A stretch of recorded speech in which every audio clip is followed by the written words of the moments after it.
size of sin is as small as a grain of sand, but separates between wide ocean and dry land. It's bigger than bad habits. It's a matter of man seeking for God's spot, following in the same pattern as Adam. It's deep-rooted. We're the seed of a broken family tree, branching out limbs of disease. Look at this mess we leave. This weight of wickedness is heavy as lead, trying to catch its descents like stopping a falling rock in a spider's web. Its thin silk thread begins to snap, and all that's left is the residue that sticks between the cracks. It all ends with a slip into a bottomless pit, grips the heart in the man's chest till swallowing death, sipping from the glass of God's wrath and genuine justice. A just judge must summons for infinite punishment, and when applying, we're undeniably liable. The smallest white lie is enough to be indictable. The size of sin so big it causes a cosmic fraction, and hell is the only relevant response to righteous reaction.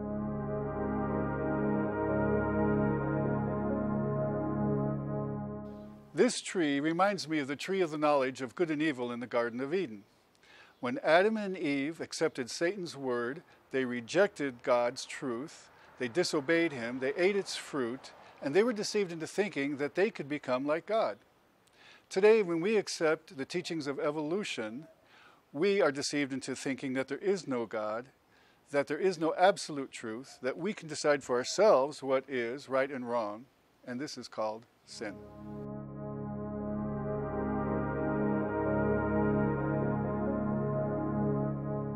Is there really a God? Is the Christian worldview logical? And Scripture just simply assumes the existence of the God of the Bible, doesn't even try to explain him. And so in Genesis 1:1 it starts out, in the beginning God created the heavens and the earth. From the point of view of science, we have the two most basic laws of science, the first and second laws of thermodynamics, meaning heat motion. And those very clearly point out that God of the Bible had to create the universe. And here's the logic. The first law of thermodynamics says that neither energy nor matter can be created nor destroyed. And so there had to be some outside source to provide the matter and energy. The second law of thermodynamics states, in essence, that the amount of energy available for useful work is continually decreasing over time, which means the universe is winding down, which also means that the universe in the past had to have been wound up. But couldn't God have used evolution? Natural selection and evolution, aren't they just the same thing? Well, he could have. He could have done anything he wanted to, since he is the supreme authority. So the really question is, did he use evolution? And the evolutionary interpretation of the fossil record is millions and billions of years of death, disease, struggle, suffering, thorns, thistles, and, just terrible things, as is interpreted by the secular evolutionists. But multiple times in the first chapter of Genesis, God said that everything he did was good, good, good, good, good, good, very good. So that means that if a person wants to accept the interpretation of the fossil record as millions of years prior to the existence of man, that then God is calling all that death, disease, and bloodshed and suffering very good and good. That impugns God's character. His logic is thrown out the window, because the order of events in the first chapter of Genesis and that history is totally different than the order of events in the scenario of the evolutionary order of things. Is natural selection the same as evolution is the question. Neo-Darwinian theory is the addition of the knowledge of genetics to Darwin's original thought process.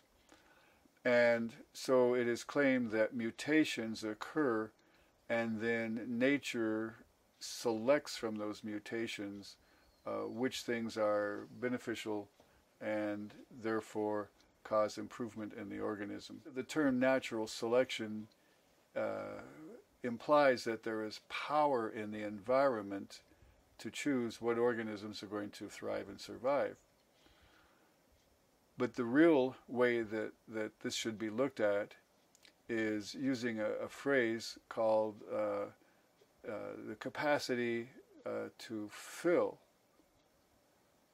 And by that, Dr. Randy Guglielza came up with this better understanding in that God placed wide range of genes into the genome of the animals and the plants so that they would have the ability to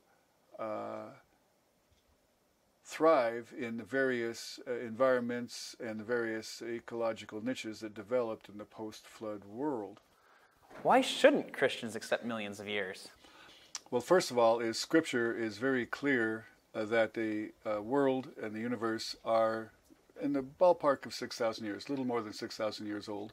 And we know this from the genealogies that make a very tight chronology, especially in chapters 5 and 11 of Genesis, and then in the rest of biblical history that follows. So if the individual wants to say that they are following Scripture, believe in Scripture, then that is a very finite time limit for the age of the universe.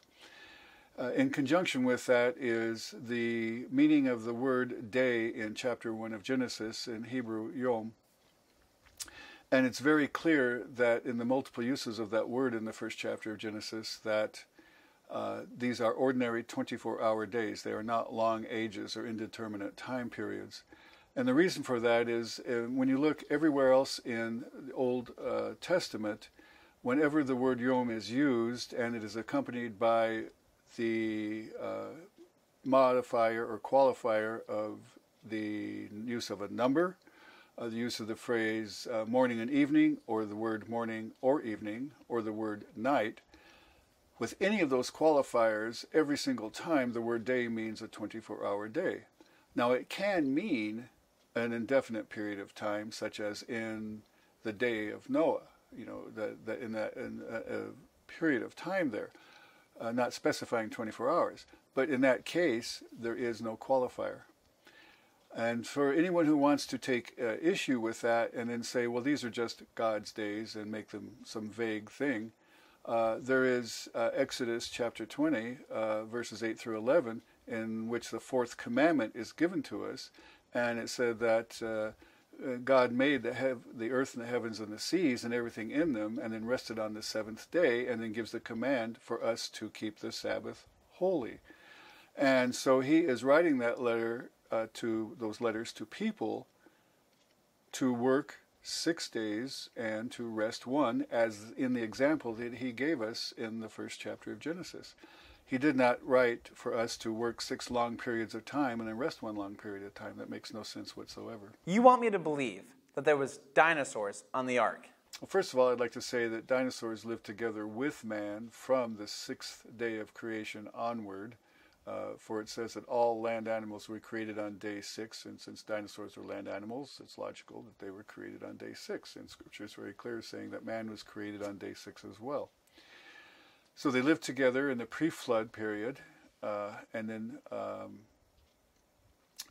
on the ark together, because the Scripture again tells us in the chapters 7 and 8 that 2 of all animals were to be on the ark, and then it tells us also later on in Scripture that 2 of each kind came off the ark as well.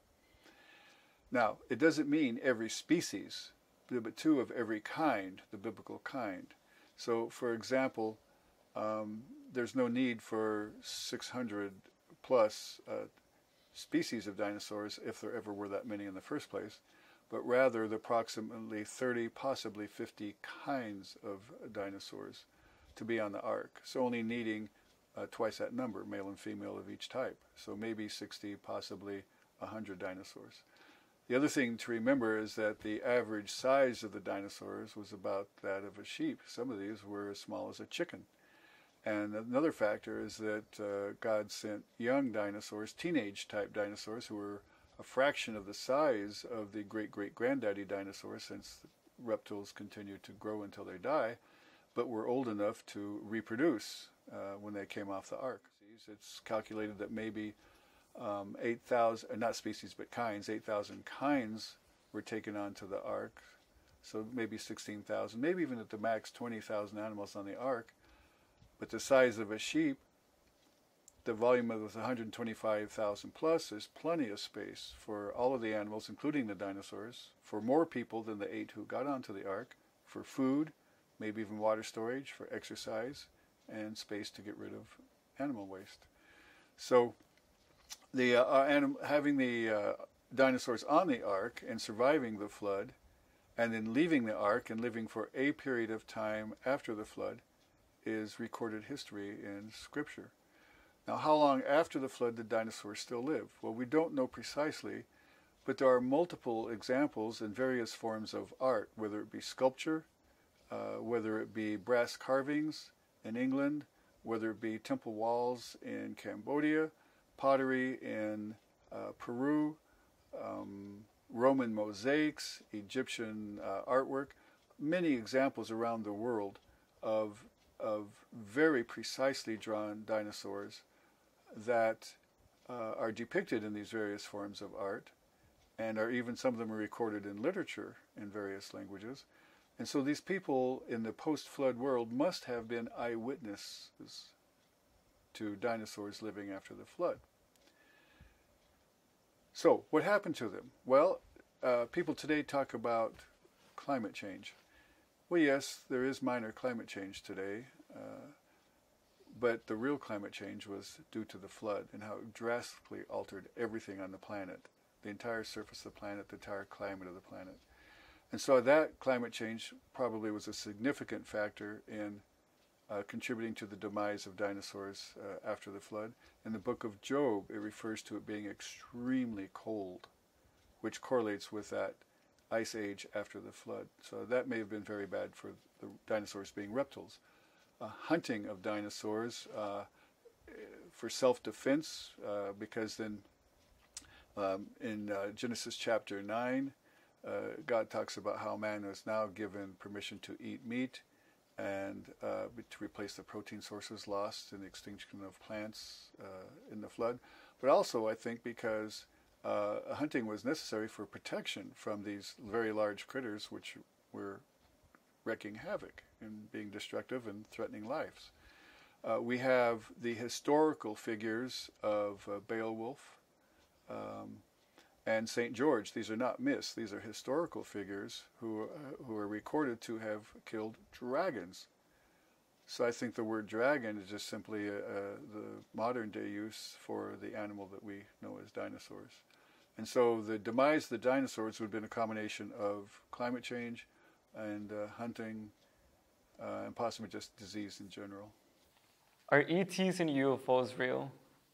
To get to that, I want to start with making mention of Crick and Watson, the discoverers of the structure of DNA in 1953. They, of all people who are so intimately knowledgeable about DNA, understood that DNA could not evolve on this planet. And so they invoked this concept of panspermia, that DNA in the form of some organism was brought here by ET. All right? So some people like to think of that as a way to properly or adequately explain the existence of life on this planet, since the folks who best know DNA understand that DNA could not have evolved on this planet. But the problem is, the evolutionary scenario continues to have to be altered and changed. It is so plastic, it is amazing, and you can say it's not falsifiable simply because it's continually altered without cessation to try and be consistent. But the beauty of the Christian worldview is we don't have to go through those kinds of mental gymnastics, because the God of the Bible is unchanging, and when you start with the foundation that God is and that He created, everything else very logically flows from that, and you don't have to check your brains at the church door. Took upon Himself the weight of sin reserved for us, a weight so significant that only the blood of an innocent one is acceptable and worthy. So rather than make light of it or minimize the size of it, we should marvel at the magnitude of mercy